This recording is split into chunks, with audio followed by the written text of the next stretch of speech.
सबसे पहले आज क्वेश्चन नंबर 3 करते हैं जेई मेन का kinematics JEE main question number 3 third से स्टार्ट कर रहे हैं। क्वेश्चन में दिया है block is released from rest on smooth incline plane. ये एक इंक्लाइन प्लेन है। कैसा इंक्लाइन प्लेन है? Smooth incline plane. If Sn denote distance traveled by it from t equal to n minus 1 second to t equal to n second. Suppose करो एक block को यहां से रिलीज किए, शुरू में ये रेस्ट पर था और ये यहां से डिस्टेंस ट्रेवल किया, n सेकेंड में यहां आया। यहां से यहां आया कितने टाइम में? t equal to n second में, और n माइनस 1 सेकेंड में यहां आया। n माइनस 1 सेकेंड में, तो nth सेकेंड में कितना डिस्टेंस ट्रेवल किया? nth सेकेंड में डिस्टेंस ट्रेवल ये, या तो आप डायरेक्ट फॉर्मूला यूज कर लीजिए कि distance travel in nth second, इसका फॉर्मूला होता है u plus a by 2n minus 1। ये हम डिराइव किए थे पहले जब काइनेमेटिक्स पढ़े थे तब। तो ये फॉर्मूला डायरेक्ट यूज कर लीजिए, नहीं तो उसको डिराइव कर लीजिए, बहुत मुश्किल थोड़े है। nth सेकेंड में कितना डिस्टेंस ट्रेवल करेगा? तो nth सेकेंड का मतलब यहां से यहां तक आने में n सेकेंड लगा, यहां से यहां तक आने में n माइनस 1 सेकेंड लगा, तो nth सेकेंड होगा यहां से यहां तक। इसको हम लोग Sn कहेंगे, इस डिस्टेंस को। तो इसको अगर Sn कहते हैं, दिस इज Sn, ये डिस्टेंस को, तो ये कितना होगा? तो आप कहोगे सर यहां से यहां तक का डिस्टेंस टोटल निकाल लीजिए। सपोज ये S1 है, उसमें से यहां तक का डिस्टेंस S2 को घटा दीजिए, तो ये Sn हो जाएगा। इनिशियल वेलोसिटी हम 0 मान लें, आप इनिशियल वेलोसिटी इसका सपोज u मान लीजिए, और इसका एक्सेलरेशन भी इधर के तरफ a मान लीजिए। इनिशियल वेलोसिटी u है, एक्सेलरेशन है। वैसे अभी इसका एक्सेलरेशन कितना होगा? mg का इधर कंपोनेंट mg sin थीटा, तो एक्सेलरेशन g sin थीटा होगा। तो एक्सेलरेशन अभी हो जाएगा इसका g sin थीटा। तो ठीक है, अब आप क्या करिए कि S1 का वैल्यू निकाल लीजिए, ut plus half at square, तो un plus half an square, और S2 का वैल्यू निकाल लीजिए, un minus 1 plus half an minus 1 का होल स्क्वायर। अब S1 में से S2 सब्ट्रैक्ट कर दीजिए,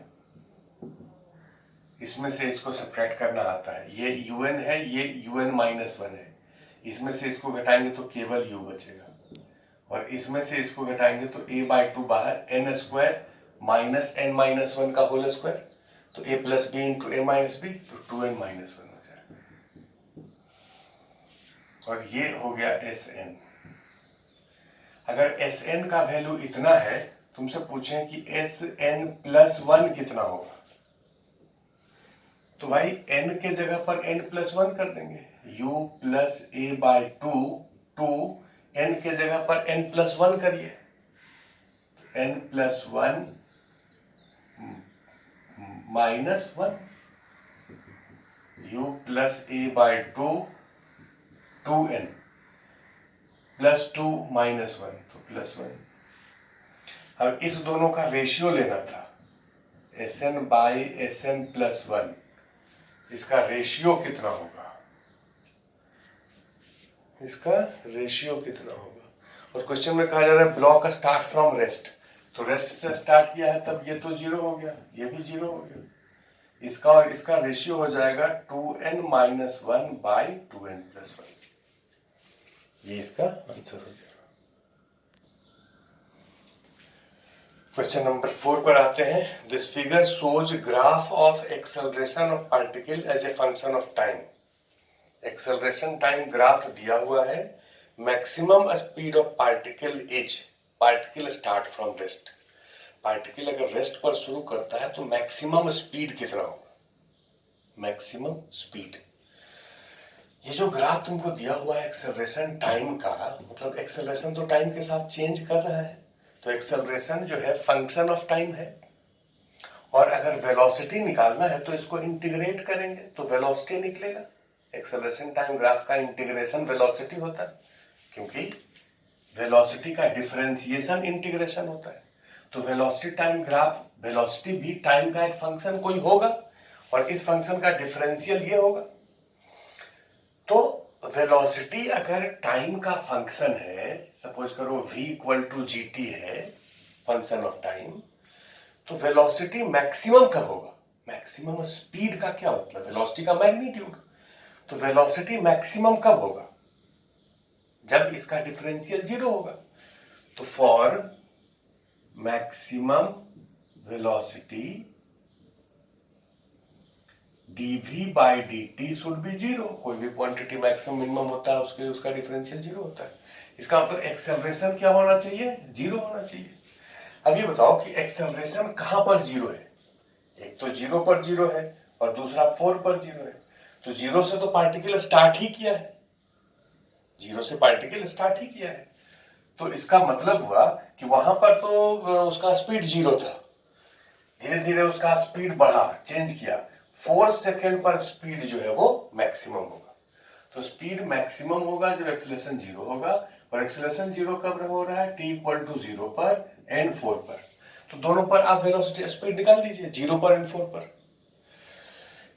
अब एक्सेलरेशन टाइम ग्राफ से स्पीड कैसे निकालते हैं, एक्सेलरेशन टाइम ग्राफ का जो एरिया होगा वो स्पीड होगा, क्योंकि एक्सेलरेशन होता है dv बाय dt।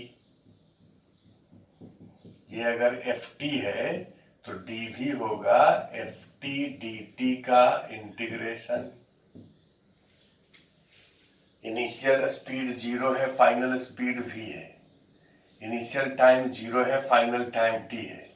तो v is equal to f t d t का इंटीग्रेशन 0 से t। अब एफ टी डी टी का इंटीग्रेशन मतलब एफ टी क्या है, ए ही तो है, ए डी टी का इंटीग्रेशन, इसको आप कह सकते हैं ए डी टी का इंटीग्रेशन। तो एक्सेलरेशन टाइम ग्राफ का एरिया ये इंटीग्रेशन होता है। तो 4 सेकेंड में कितना होगा एरिया, ये वाला एरिया आप निकाल लीजिए, this area is how much, ये v मैक्स हो जाएगा। तो ये होगा 1/2 into base, this base is 4 into height is 4, 8 metre per second.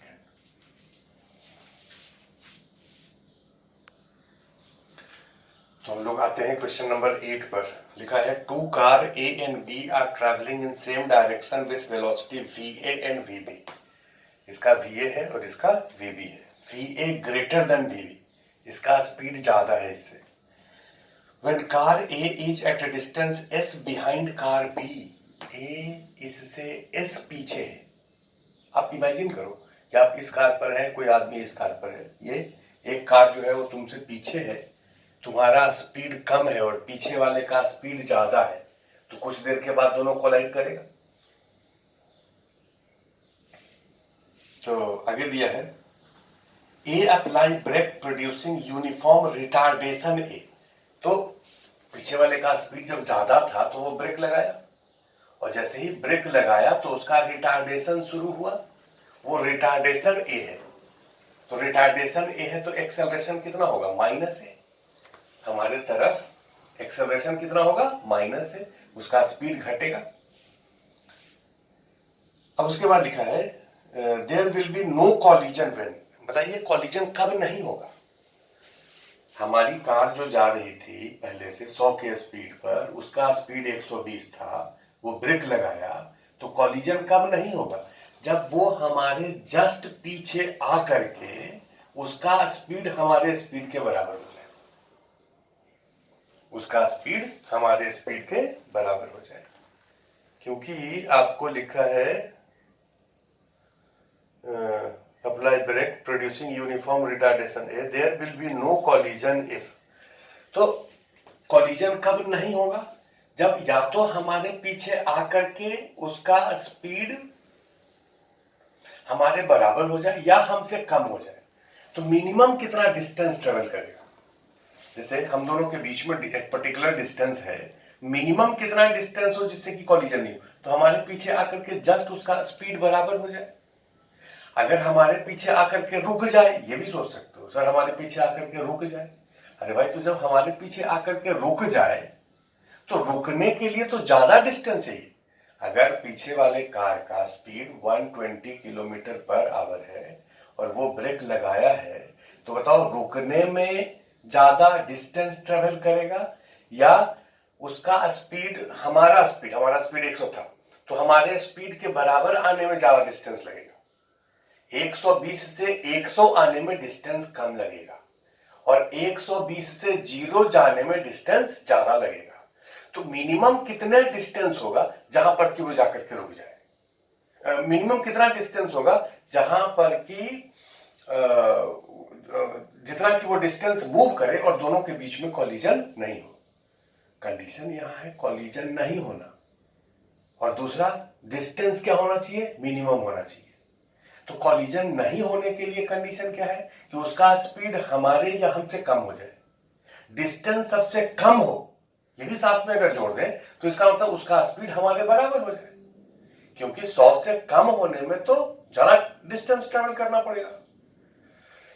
इसका मतलब ये हुआ कि ये वाला जो कार है, ये कार तो कांस्टेंट स्पीड से जा रही थी, तो ये जैसे ही ब्रेक लगाया तो ये तो आगे चलेगा ही। ये सपोज करो यहां चला आया बी, और ये वाला जो ए था वो इसके जस्ट पहले आकर के इसका स्पीड जितना है उतना ही इसका भी स्पीड हो जाए। तो इसका स्पीड तो कांस्टेंट है वीबी, इसका स्पीड जो है जस्ट पहले आकर के कितना हो जाए? वीबी के बराबर हो जाए। अगर ऐसा हो जाता है तो कॉलिजन नहीं होगा, और तब ये जो डिस्टेंस ट्रेवल करेगा वो सबसे कम डिस्टेंस ट्रेवल करेगा, इसका डिस्टेंस ट्रेवल कम होगा। अब इसको दो तरीके से सॉल्व कर सकते हैं, एक तो ग्राउंड फ्रेम में कर सकते हैं और दूसरा बी के फ्रेम में कर सकते हैं। हम अगर कैलकुलेशन कर रहे हैं, हम किस गाड़ी पर बैठे हैं? बी गाड़ी पर बैठे हैं, हम कैलकुलेशन कर रहे हैं, तो हम जब देखेंगे तो इसका इनिशियल स्पीड क्या होगा, मतलब initial speed of A with respect to b कितना होगा?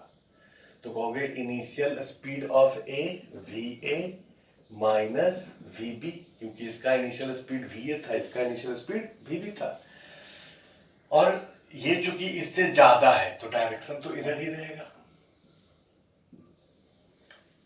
Acceleration of A with respect to b, इसका एक्सेलरेशन इसके रिस्पेक्ट में, acceleration of A minus acceleration of b, तो बी का एक्सेलरेशन तो 0 है, ए का एक्सेलरेशन इधर की तरफ कितना है? माइनस ए, इधर की तरफ देखो डायरेक्शन भी लिखे। Displacement of A with respect to b, कितना डिस्प्लेस किया है भाई? बी के रिस्पेक्ट में ए जो है एस पीछे था और कुछ देर के बाद इसके जस्ट पीछे हो गया। पहले हमसे एस पीछे था और कुछ देर के बाद हमसे जस्ट पीछे हो गया, तो हमारे रिस्पेक्ट में डिस्प्लेसमेंट कितना होगा? एस इधर की तरफ, या तो ऐसे लिखो या इसको तुम कह सकते हो कि sir displacement of A minus displacement of B.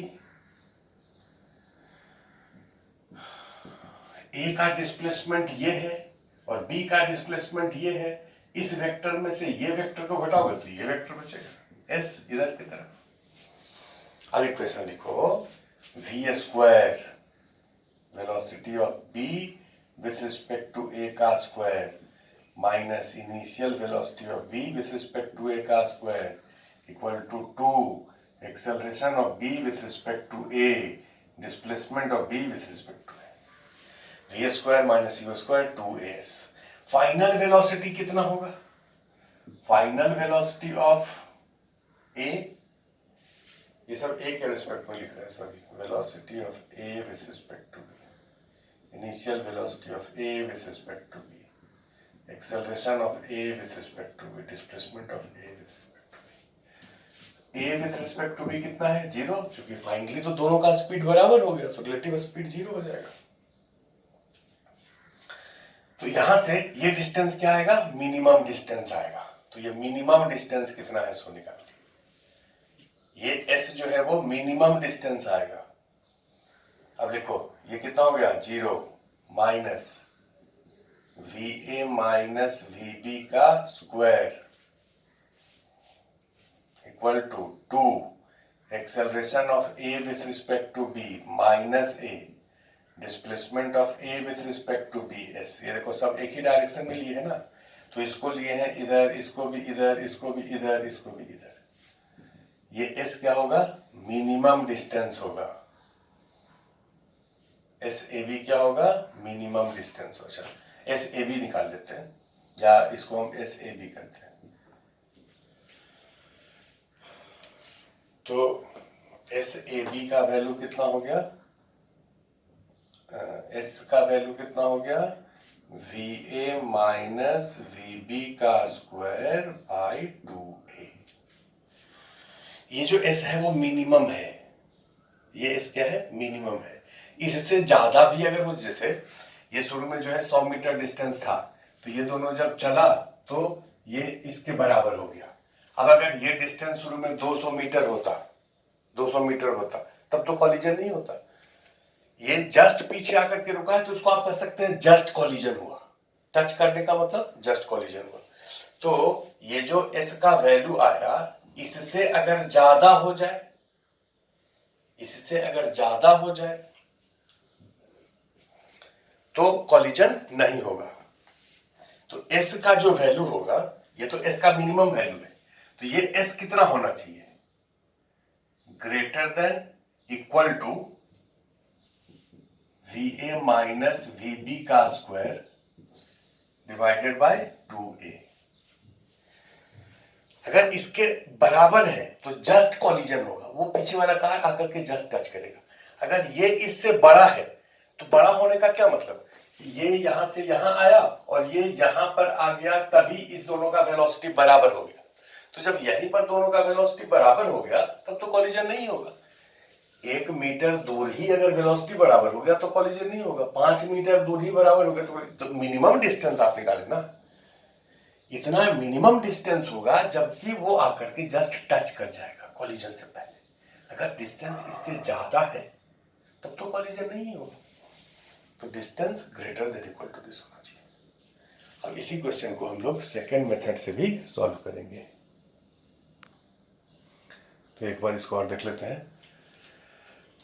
ये जो कार ए है वो इसके जस्ट पहले आकर के इसके वेलोसिटी के बराबर हो गया, ये कॉलिजन नहीं होने का कंडीशन है। हम ऐसा मान लेते हैं भाई, कॉलिजन नहीं होने का क्या मतलब, कि जस्ट पीछे आकर के उसके बराबर हो जाए। तो ये वाला कार यहां आया, ये वाला कार यहां आया। अगर हम ऐसे सोचें, सेकंड मेथड में हम ऐसे सोचते हैं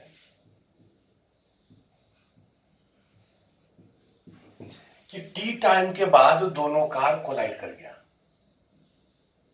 टी टाइम के बाद दोनों कार कोलाइड कर गया। तो जब टी टाइम के बाद कोलाइड करेगा तो एस ए कितना होगा, मतलब ए कितना डिस्टेंस ट्रेवल करेगा। ए यहां से यहां तक आएगा, इसको हम एस ए कहे हैं, और बी यहां से यहां तक आएगा, इसको एस बी कहे हैं। तो एस ए को क्या लिखेंगे, U T plus half a t square. You दिया हुआ है, टी एक्सेलरेशन दिया हुआ है, और एस बी होगा उसका velocity into time.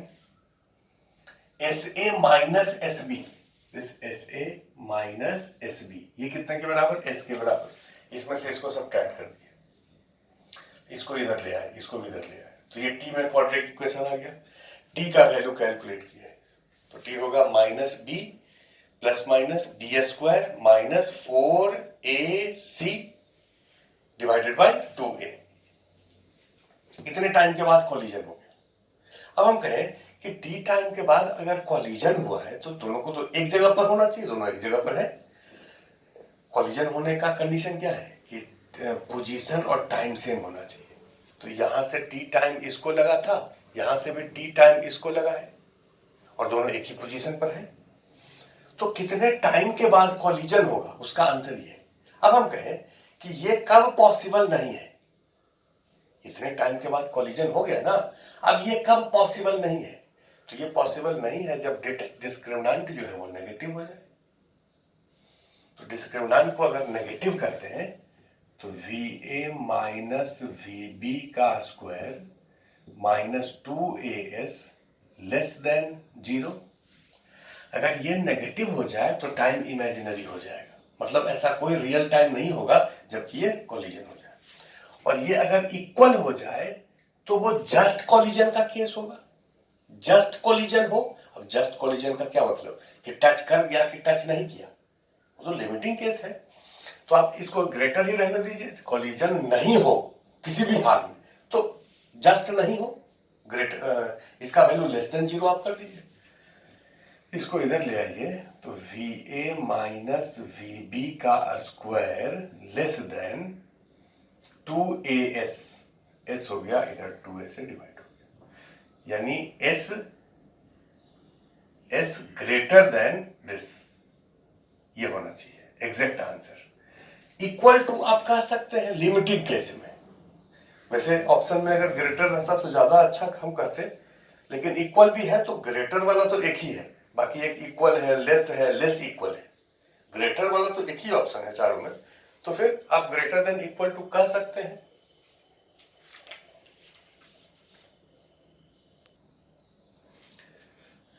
Question number 9 पर आते हैं। A ball is dropped vertically from height D above ground. यहां से एक बॉल को जस्ट रिलीज किया गया D हाइट से। It hit the ground and bounces up vertically to height D/2। ये ग्राउंड को हिट किया और हिट करने के बाद D/2 से बाउंस बैक हुआ, क्योंकि वेलोसिटी घट जाता है जब ग्राउंड से स्ट्राइक होता है। कॉलिजन में आप पढ़े कोफिशिएंट ऑफ रेस्टिट्यूशन 1 से कम है तो रिफ्लेक्शन वेलोसिटी घट जाएगा, हाइट का वैल्यू घट जाएगा। Neglecting subsequent motion air resistance, its velocity V varies with height H above ground. इसका वेलोसिटी और हाइट में क्या रिलेशन होगा। सपोज करो कि यहां से कुछ देर के बाद सपोज यहां आया, इस समय इसका हाइट ग्राउंड से H था, उस समय इसका वेलोसिटी नीचे की तरफ V था, तो ये V कितना होगा। ग्राउंड से अगर H हाइट है तो यहां से ये कितना डिस्टेंस होगा, D minus H। Initial velocity 0 है, T टाइम के बाद यहां आया वेलोसिटी V है, इक्वेशन लिखेंगे V square minus U square 2AS, ये नीचे की तरफ लिख रहे हैं, तो V square minus U square तो 0 है, 2 एक्सेलरेशन नीचे की तरफ G और डिस्प्लेसमेंट नीचे की तरफ D माइनस H। इक्वेशन हो गया V square equal to minus बाहर ले लीजिए 2GH माइनस D। अब अगर तुमसे पूछें कि वेलोसिटी और H में क्या रिलेशन है, तो आप कहोगे सर वेलोसिटी जो है उसमें क्वाड्रेटिक है और H में लीनियर है, एक में क्वाड्रेटिक दूसरे में लीनियर, उसको क्या कहते हैं, पैराबोला। तो ये पैराबोला होगा। इस पैराबोला का वर्टेक्स क्या होगा, पैराबोला में बताया था ना जी, इसका वर्टेक्स कैसे निकालेंगे। तो पैराबोला का स्टैंडर्ड फॉर्म होता है V, ये V इस पर है और H इस पर है, तो V माइनस 0 का square equal to minus 2GH minus D। Y minus 0 का square equal to constant X minus alpha, X के साथ अल्फा होता है, Y के साथ बीटा होता है, तो वर्टेक्स क्या हो जाएगा, वर्टेक्स हो जाएगा D,0। और ये पैराबोला किधर, इसका एक्सिस क्या हो जाएगा, एक्सिस हो जाएगा V इक्वल टू 0, और किधर खुलेगा, नेगेटिव एक्सिस के तरफ। ये 3 बात तो याद करना था। वर्टेक्स क्या होगा, तो D,0, क्योंकि ये अल्फा है ये बीटा है। एक्सिस क्या होगा, V इक्वल टू 0, तो V इक्वल टू 0 कौन है, इस इक्वेशन होता है H इक्वल टू 0, इसका इक्वेशन होता है V इक्वल टू 0, तो ये वर्टेक्स हो गया V इक्वल टू 0, D,0, ये पॉइंट D है, तो ये D,0 हो गया। और किधर खुलेगा, नेगेटिव एक्सिस के तरफ, मतलब इधर की तरफ, इसका मतलब पैराबोला ऐसा होगा।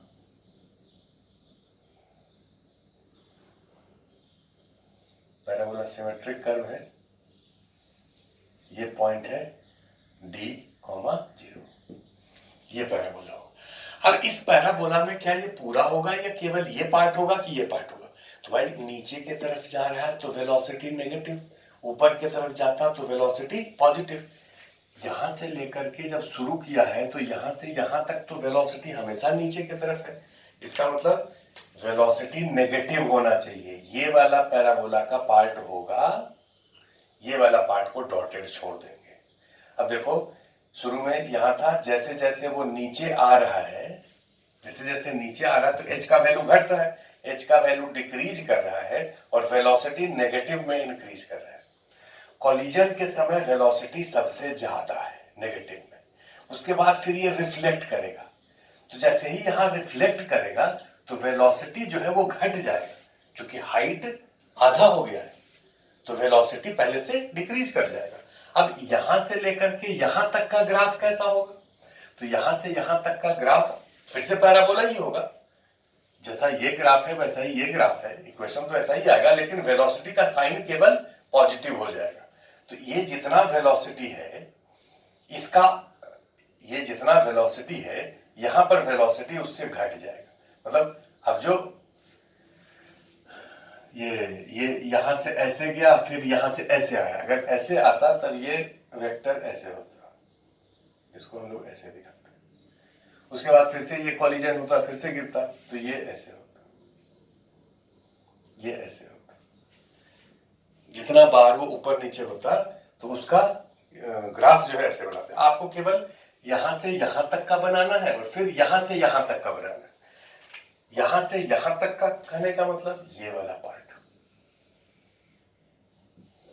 देखो जैसे ही रिफ्लेक्ट करेगा तो वेलोसिटी क्या होगा? पॉजिटिव होगा। ये देखो पॉजिटिव है, धीरे धीरे वेलोसिटी घट रहा है, ये देखिए वैल्यू घट रहा है, और जब d/2 हो गया, इसका कोऑर्डिनेट d/2 है, तो जब d/2 हो गया तो वेलोसिटी कितना हो गया? 0 हो गया।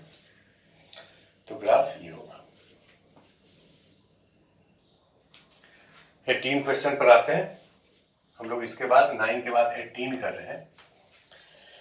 A particle start from origin of coordinate at t equal to 0, यहां से एक पार्टिकल स्टार्ट करता है मूव करना in xy plane with constant acceleration alpha in y direction. Particle का एक्सेलरेशन y डायरेक्शन में अल्फा है, एक दिया हुआ है, और दूसरा इंफॉर्मेशन दिया है कि उसका इक्वेशन है y equal to beta x square. ये इक्वेशन है उसके पाथ का, इसका मतलब पार्टिकल, ये पैराबोला का इक्वेशन है ना, तो इसका ग्राफ जो है कुछ ऐसा होगा। मतलब इस पाथ पर पार्टिकल चल रहा है, एक्सेलरेशन केवल y डायरेक्शन में, इस velocity component in x direction. x direction में वेलोसिटी कितना होगा? इधर के तरफ वेलोसिटी अगर हम u मान लेते हैं तो इधर के तरफ वेलोसिटी तो कभी चेंज करेगा नहीं, क्योंकि एक्सेलरेशन अगर y डायरेक्शन में है, x डायरेक्शन में तो कोई एक्सेलरेशन है नहीं, तो वेलोसिटी उसका चेंज नहीं करेगा। हम मान लेते हैं कि यहाँ पर वेलोसिटी u है, तो जब यहां रहेगा तब भी वेलोसिटी इधर की तरफ तो u ही रहेगा, हॉरिजॉन्टल वेलोसिटी चेंज नहीं करेगा। तो ठीक है, इधर की तरफ वेलोसिटी u लेट कर लिए हैं और इधर की तरफ एक्सेलरेशन a है, ये u हम लोगों को निकालना है। तो एक तरीका तो ये है कि आपको पाथ का इक्वेशन दे। पाथ का इक्वेशन का क्या मतलब? किसी टाइम पर पार्टिकल सपोज यहां पर पहुंचा है x, y, ये डिस्टेंस x है, ये डिस्टेंस y है, तो अगर इसको हम डिफरेंशिएट करते हैं, एक बार डिफरेंशिएट करते हैं टाइम के रिस्पेक्ट में, dy/dt हो जाएगा बीटा एक्स स्क्वायर का 2x dx/dt। dy/dt को क्या कहेंगे? v/, this is 2 beta x into ये क्या हो गया? vx। अब इसको डिफरेंशिएट करेंगे तो एक्सेलरेशन आएगा, dv/dt इक्वल टू 2 बीटा, ये दो फंक्शन का प्रोडक्ट है, एक x है और दूसरा dx है, तो x को डिफरेंशिएट करो और इसको छोड़ो तो vx का स्क्वायर, प्लस x को छोड़ो और इसको डिफरेंशिएट करो तो ax, vx का डिफरेंशिएशन ax और vy का डिफरेंशिएशन ay। ay का वैल्यू दिया हुआ है अल्फा 2 बीटा vx, vx मतलब x डायरेक्शन वेलोसिटी, उसको क्या माने हैं? u प्लस x इंटू ए एक्स कितना है, एक्स डायरेक्शन में एक्सेलरेशन तो जीरो है, केवल वाई डायरेक्शन में दिया है, एक्स में नहीं है, मतलब जीरो। तो बोलो यू कितना हो जाएगा, अल्फा बाई 2 बीटा।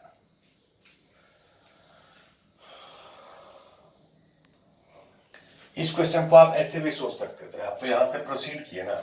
आप क्या करिए कि इसका वेलोसिटी इधर की तरफ u आप लेट कर लीजिए, एक्सेलरेशन इधर की तरफ दिया हुआ है, और t टाइम के बाद सपोज करो पार्टिकल यहां पर आया है, यह है t इक्वल टू टी पर। तो जब पार्टिकल यहां पर आएगा तो उसका इक्वेशन कैसे लिखेंगे, इक्वेशन लिख देते हैं। तो t टाइम पर जब यहां आया है तो इधर की तरफ डिस्प्लेसमेंट x है और इधर की तरफ डिस्प्लेसमेंट y है। हम लोग इक्वेशन लिखते हैं s is U T plus half a t square, एक बार इधर की तरफ और एक बार इधर की तरफ। इधर की तरफ जब लिखेंगे तो s is equal to u t, क्योंकि एक्सेलरेशन तो जीरो है, और इधर की तरफ लिखेंगे तो y इज इक्वल टू इधर की तरफ इनिशियल वेलोसिटी तो जीरो है, तो हाफ अल्फा टी स्क्वायर। अब इस दोनों से t को डोनेट कर दीजिए, तो y equal to alpha by 2 t square होगा x square by u square. ये जो क्वांटिटी है ये बीटा के बराबर है, क्योंकि इक्वेशन ऐसा दिया हुआ है। तो alpha by 2 u square equal to beta, तो यू अल्फा बाई 2 बीटा का अंडर रूट। उसको आप ऐसे भी सॉल्व कर सकते थे। तो आइए हम लोग क्वेश्चन नंबर 17 पर आते हैं। लिखा है 2 particles are projected simultaneously in same vertical plane. 2 particle है, सेम वर्टिकल प्लेन में प्रोजेक्ट किए हैं, एक को u1 से दूसरे को u2 से, making an angle θ1 θ2 respectively with horizontal. ये ए पार्टिकल को u1 से θ1 पर और इसको u2 से θ2 पर हॉरिजॉन्टल से। तो ये वाला पार्टिकल ऐसे मूव करेगा, ये वाला पार्टिकल जो है ये ऐसे मूव करेगा, दोनों अपना अपना पैराबोलिक पाथ पे मूव करेगा। कंडीशन दिया है u1 cos θ1 equal to u2 cos θ2, मतलब दोनों का वेलोसिटी का हॉरिजॉन्टल कंपोनेंट सेम है, वर्टिकल कंपोनेंट के बारे में नहीं लिखा तो सेम नहीं होगा। The path followed by one as seen by other, path followed by one as seen by other, मतलब ये वाला पार्टिकल जो है इसको अगर ए कहें और इस वाले पार्टिकल को अगर बी कहें तो acceleration of A with respect to B तो जीरो होगा। जब तक फ्री फॉलिंग है, as long as free falling, तो जब तक फ्री फॉलिंग है दोनों का एक्सेलरेशन सेम होगा, तो रिलेटिव एक्सेलरेशन जीरो होगा। रिलेटिव एक्सेलरेशन जीरो है का मतलब कि इसका इसके रिस्पेक्ट में वेलोसिटी चेंज नहीं करेगा, वेलोसिटी चेंज नहीं करेगा। Velocity of A with respect to B क्या होगा, velocity of A with respect, acceleration अगर जीरो है तो velocity of A with respect to B क्या होगा, कांस्टेंट होगा।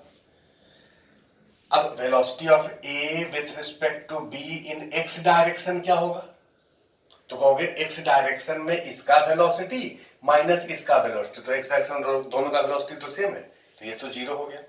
Velocity of A with respect to B in y direction क्या होगा, तो कुछ होगा, वाई डायरेक्शन में रिलेटिव वेलोसिटी कुछ होगा। कहने का मतलब कि केवल वाई डायरेक्शन में वो एक दूसरे से के दूर या उसके नजदीक आता हुआ दिखेगा, लेकिन एक्स डायरेक्शन में वो दूर या नजदीक आता हुआ नहीं दिखेगा। एक्स डायरेक्शन में तो दोनों साथ साथ ही चलेगा। अगर डायग्राम से इसको समझें तो टी टाइम बाद सपोज करो ये पार्टिकल यहां है, ये वाला पार्टिकल टी टाइम के बाद यहां होगा, इसी के जस्ट ऊपर होगा। क्यों ऊपर होगा, क्योंकि टी टाइम में इसका हॉरिजॉन्टल डिस्प्लेसमेंट कितना होगा। अगर ए का हॉरिजॉन्टल डिस्प्लेसमेंट निकालें तो टी टाइम में कितना होगा, एक्स ए, कहोगे sir U T plus half a t square, तो इधर के तरफ यू कितना है, u1 cos θ1 into t, half a t square तो जीरो है। बी का हॉरिजॉन्टल डिस्प्लेसमेंट कितना होगा, एक्स बी, तो u2 cos θ2 into t, half a t square zero है, और ये दोनों तो बराबर है, तो एक्स से एक्स भी बराबर होगा। यानी इसका जितना एक्स डायरेक्शन में डिस्प्लेसमेंट है, इसका एक्स डायरेक्शन में डिस्प्लेसमेंट हमेशा सेम होगा। इसका मतलब ये जो ए पार्टिकल है वो हमेशा उसके नीचे दिखेगा जब तक as long as free fall है, ये यहां दिखेगा, और जब ए फ्री फॉल यहां गिर जाएगा उसके बाद तो ये पैराबोलिक पाथ पर दिखेगा। तो तुमसे कहा जा रहा है कि जब तक दोनों फ्री फॉल है तब तक ए जो है वो हमेशा नीचे दिखेगा और बी सीधा उसके ऊपर दिखेगा। लेकिन अगर कहता कि पूरे मोशन के दौरान, तो कहते कि शुरू में स्ट्रेट लाइन दिखेगा, वर्टिकल स्ट्रेट लाइन, और बाद में जब ये गिर जाएगा तब उसका पाथ कैसा होगा, पैराबोलिक होगा। लेकिन यहां तो केवल फ्री फॉलिंग जब तक है तभी तक पूछा जा रहा है। एज लॉन्ग एज फ्लाइट है तो ये वर्टिकल स्ट्रेट लाइन होगा। आंसर बी इसका सही होगा। चलिए 16 क्वेश्चन पे आते हैं। A large rectangular box fall vertically with an acceleration a. Large rectangular box fall vertically with an acceleration a. A toy fixed at A and M towards C fire a particle P. यहां से हम एक particle को fire किए हैं with velocity u, इसको aim करके, corner को एम करके, एक कॉर्नर से दूसरे कॉर्नर में। Which of the following statement is false, कौन सा गलत है। P will hit C if होना चाहिए, if A equal to G। ये सही है कि गलत है, ये पहले देख लेते हैं। आप जो है एम किए हैं इसके तरफ, और इसका एक्सेलरेशन अगर G के बराबर है तब क्या होगा। सपोज करो कि कोई आदमी इसके अंदर बैठा है, ये ऑब्जर्वर है, और ये ऑब्जर्वर इसको देख रहा है। इस वाले पार्टिकल को इस डायरेक्शन में प्रोजेक्ट किए हैं, इसके रिस्पेक्ट में।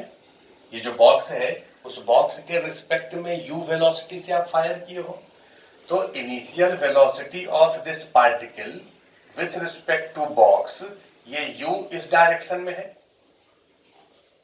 Acceleration of particle with respect to box कितना होगा, तो कहोगे कि भाई बॉक्स भी फ्री फॉलिंग है और ये पार्टिकल भी फ्री फॉलिंग है, तो दोनों का एक्सेलरेशन सेम है। रिलेटिव एक्सेलरेशन कितना होगा, 0। रिलेटिव एक्सेलरेशन 0 होगा। मतलब इस पार्टिकल का बॉक्स के रिस्पेक्ट में कोई एक्सेलरेशन नहीं है। इसका मतलब कि पार्टिकल का बॉक्स के रिस्पेक्ट में वेलोसिटी चेंज नहीं करेगा। तो वेलोसिटी अगर चेंज नहीं करेगा, इसका मतलब कि भाई ये आदमी जब इस बॉक्स के अंदर है तो इस आदमी के रिस्पेक्ट में तो बॉक्स रुका हुआ है। इस आदमी के रिस्पेक्ट में ये बॉक्स क्या है, स्टेशनरी है। ये जो पार्टिकल है उसका स्पीड चेंज, वेलोसिटी चेंज नहीं करेगा। इसका क्या मतलब कि ये कांस्टेंट वेलोसिटी से मूव करेगा। तो अगर तुम ऐसा इमेजिन करो कि एक कोई रूम है जो रुका हुआ है और एक पार्टिकल कांस्टेंट वेलोसिटी से मूव कर रहा है, तो फिर तो जिस डायरेक्शन में आप प्रोजेक्ट किए हैं उसी डायरेक्शन में मूव करेगा। वेलोसिटी कांस्टेंट का मतलब मैग्नीट्यूड भी कांस्टेंट, डायरेक्शन भी कांस्टेंट। इसका मतलब इसको जिस डायरेक्शन में आप प्रोजेक्ट किए हैं उसी डायरेक्शन में ये यहां से यहां जाएगा। यहां से देखेंगे तब। लेकिन तुम कहो नहीं सर हमको ग्राउंड से देखने का मन कर रहा है, तब क्या होगा। हम लोग ठीक है ग्राउंड से देखो। जब ग्राउंड से आप देखोगे, इसको हटा देते हैं, ग्राउंड पर अगर कोई ऑब्जर्वर है, सपोज करो ये, और ये अगर इस पूरे सिस्टम को देख रहा है, तो ये जो बॉक्स है, ये बॉक्स तो जैसे ही इसको फायर किए हैं ये बॉक्स नीचे गिर रहा है, तो ये बॉक्स जो है वो कुछ देर के बाद यहां आकर के, सपोज करो यहां आ गया। टी टाइम के बाद बॉक्स अगर यहां आया है, ये पार्टिकल को आप प्रोजेक्ट किए हैं, पार्टिकल का पाथ कैसा होगा, पैराबोलिक होगा। क्योंकि ग्राउंड से जब देख रहे हैं तो इसका वेलोसिटी, इनिशियल वेलोसिटी है, इसका एक्सेलरेशन है, तो इसका पाथ कैसा होगा, पैराबोलिक होगा। ये यहां आएगा, ये पार्टिकल इस पाथ पर मूव करेगा, ठीक है। और ये जो पॉइंट है, ये पॉइंट ग्राउंड फ्रेम से जब देख रहे हैं तो ये बॉक्स भी नीचे मूव कर रहा है और ये पार्टिकल भी किस पाथ पर मूव कर रहा है, पैराबोलिक पाथ पर मूव कर रहा है। ये जो पार्टिकल है वो इस बॉक्स के इस वाले पार्ट में आकर के स्ट्राइक करेगा, इस वाले पार्ट में। लेकिन जितने टाइम में ये यहां से यहां आएगा उतने ही टाइम में ये पॉइंट यहां चला आएगा। इसका मतलब कि इसका डायग्राम जो है वो ऐसा होगा।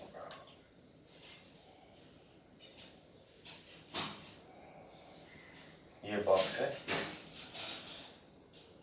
और बॉक्स में पार्टिकल जहां से भी मूव किया है, स्टार्ट तो यहीं से किया था, यहां से ये स्टार्ट किया था, इसका पाथ जो है वो ऐसा होगा और यहां पे आकर के मतलब आप ऐसे समझिए कि जैसे ही आप इसको प्रोजेक्ट किए ये तो नीचे गिरना शुरू हुआ, तो जब ये वाला जो छत है, ये छत कुछ देर के बाद यहां चला आएगा और ये पार्टिकल जो आप प्रोजेक्ट किए हैं वो यहां चला आएगा। तो ग्राउंड फ्रेम में इसका पाथ पैराबोलिक होगा, इसका पाथ स्ट्रेट लाइन होगा, लेकिन इसके फ्रेम में ये रुका हुआ रहेगा, स्टेशनरी होगा, और ये कांस्टेंट वेलोसिटी से मूव करेगा। तो समझने के लिए दोनों केस में आकर के स्ट्राइक कहां से कर रहा है, सी से स्ट्राइक कर रहा है।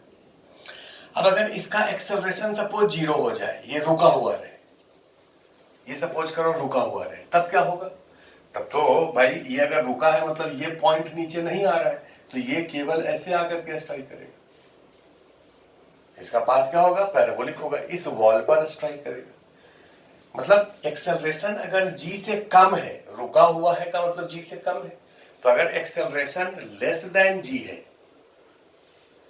एक्सेलरेशन अगर इसका g से कम है इस बॉक्स का, तो इस बॉक्स का एक्सेलरेशन अगर कम है, अगर एक्सेलरेशन g के बराबर है, तो ये यहां से यहां जितने टाइम में आएगा, ये यहां से यहां आकर के इस पर स्ट्राइक करेगा, उसके कॉर्नर पर। लेकिन अगर इसका एक्सेलरेशन कम है, तो ये कम डिस्टेंस ट्रेवल करेगा और ये यहां पर आकर के स्ट्राइक करेगा। तो ये कॉर्नर अगर कम डिस्टेंस ट्रेवल करेगा, तो वो कहां पर स्ट्राइक करेगा? इस वॉल पर स्ट्राइक करेगा। तो एक्सेलरेशन कम है तो ये इस वॉल पर स्ट्राइक करेगा, और एक्सेलरेशन अगर g से ज्यादा है, एक्सेलरेशन अगर ज्यादा है, तब ये जो पार्टिकल है ये इस रूफ पर स्ट्राइक करेगा, क्योंकि ये वाला पॉइंट जो है, अगर जैसे हम इंडिविजुअली अगर दोनों को देखें तो इसका पाथ ये है, और ये वाला पॉइंट अगर इससे नीचे यहां चला है, सपोज करो ऐसे हो जाए, तब ये कहां स्ट्राइक करेगा? उसके छत पर स्ट्राइक करेगा। अगर ये वाला पॉइंट यहां चला है तो ये कॉर्नर में स्ट्राइक करेगा, और ये वाला पॉइंट यहीं रह जाए तो इसके वॉल पर स्ट्राइक करेगा। तो ये 3 केस हो गया कि ए अगर g के बराबर है तो कॉर्नर में स्ट्राइक किया, बाकी दोनों केस में लेस देन g है तो इस वॉल पर स्ट्राइक करेगा, और ग्रेटर देन g है तो इस वाले छत पर स्ट्राइक करेगा। ये केस हो जाएगा। अब इस तीनों में देख लो, तो पहला तो सही हो गया, P will hit roof if A greater than G, ये भी सही है। Hit wall if A less than G, ये भी सही है। May be either this depending upon projection speed of P।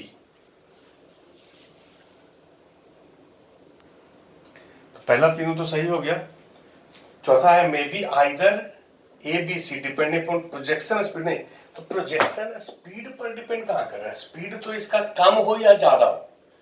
अगर इसका प्रोजेक्शन स्पीड कम है और ए जी के बराबर है, तब भी वो यही स्ट्राइक करेगा, भले स्ट्राइक करने में टाइम ज्यादा लगेगा, और प्रोजेक्शन स्पीड ज्यादा देंगे तो टाइम कम लगेगा। तो टाइम तो पूछा नहीं जा रहा है, कहां स्ट्राइक करेगा ये पूछा जा रहा है। तो प्रोजेक्शन स्पीड पर डिपेंड नहीं करेगा कि कहां स्ट्राइक कर रहा है। प्रोजेक्शन स्पीड इसके रिस्पेक्ट में जो है वो कुछ भी रहे, स्ट्राइक यही तीनों केस होगा। इसका मतलब डी ऑप्शन गलत हो जाएगा।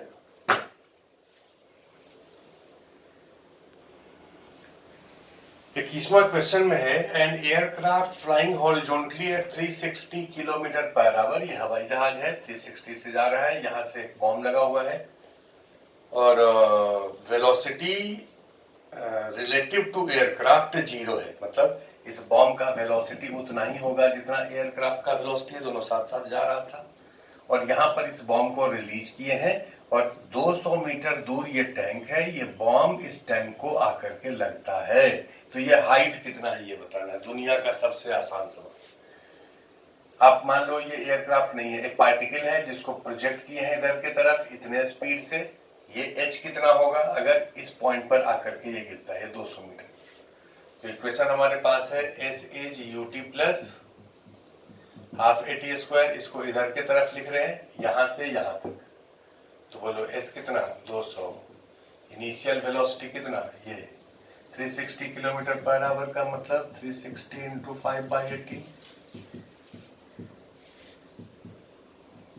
100 मीटर पर सेकेंड। ये हो गया 100 into t, half at square 0 इधर की तरफ, तो t का वैल्यू हो गया 2 सेकेंड, 2 सेकेंड में स्ट्राइक करेगा। नीचे की तरफ इसी इक्वेशन को लिखो, तो नीचे की तरफ डिस्प्लेसमेंट h, नीचे की तरफ initial velocity 0, acceleration 9.8 into T square 4, तो 19.6 मीटर ये हाइट होगा। आंसर सी सही होगा। क्वेश्चन नंबर 22 पे आते हैं। ए प्रोजेक्टाइल गिवन इनिशियल वेलोसिटी आई प्लस 2j, ये इनिशियल वेलोसिटी है। Cartesian equation of its path is, इसका इक्वेशन क्या होगा? तो ये तो बहुत आसान है भाई। इक्वेशन लिखना है तो एक्स एंड वाई में रिलेशन लाना है। एक पार्टिकल है जिसका इधर की तरफ वेलोसिटी 1 है और इधर की तरफ वेलोसिटी कितना है? 2 है। इनिशियल वेलोसिटी पार्टिकल का ये है। और एक्सेलरेशन कितना है? नीचे की तरफ 10 है, क्योंकि फ्री फॉलिंग पार्टिकल है। तो इसका जो पाथ होगा, ये पाथ तो कुछ ऐसा होगा, पैराबोलिक पाथ होगा। अब इसका इक्वेशन लिखना है तो कोऑर्डिनेट आप एक्स वाई मान लीजिए। एक्स होगा इस डायरेक्शन का डिस्प्लेसमेंट, इधर की तरफ लिख दो u t plus half a t square. U है 1 into t plus half a t square, कितना? 0। और इस डायरेक्शन में इक्वेशन लिखो y is equal to 2t plus half 10t square. कहाँ दिक्कत है भाई? 2t माइनस 5t स्क्वायर, ये दूसरा इक्वेशन। यहां से t का वैल्यू इसमें रख दो। y is equal to 2x minus 5x square, ये हो गया 22। अब ये एक्सरसाइज का लास्ट क्वेश्चन है 25वां क्वेश्चन है the velocity of projection of a particle